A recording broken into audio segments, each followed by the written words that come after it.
আমার মাথায় পোকা হওয়াতে সব চুলগুলো এভাবে কেটে ফেলতে হলো। হাই হ্যালো এভরিওয়ান, আমি ইশিকা পাল। আজকের ভিডিওতে আমি আমার একটা পাকামো শেয়ার করব তোমাদের সাথে।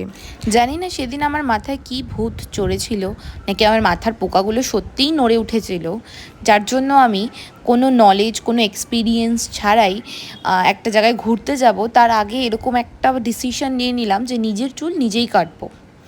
2-4টে ভিডিও দেখলাম ইউটিউবে, দেন আর কি স্টার্ট করলাম। যেমনটা ইউটিউবে দেখালো তেমনটা ফলো করলাম। ব্যাস দেখো কি করে ফেললাম আমি চুলটাকে। আমার এমনিই চুল পড়ে যাচ্ছে, তার ওপর এই জঘন্য হেয়ার কাটটা করে আমার আরও চুল পড়ছে।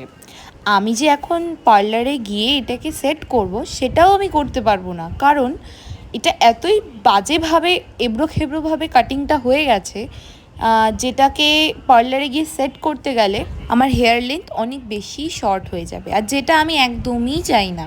এইবারের এই পাকামোটাতে খুবই বিপদে পড়েছি, আমি কি করব বুঝতেই পারছি না।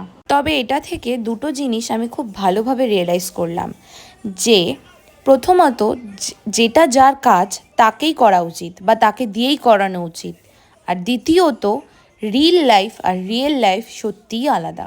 যা আমরা ফোনে দেখি সেটা সবসময় যে সত্যি তা নয়। যাই হোক, আমাকে একটু সাজেস্ট করো তোমরা কমেন্টে, আমি এখন কি করব।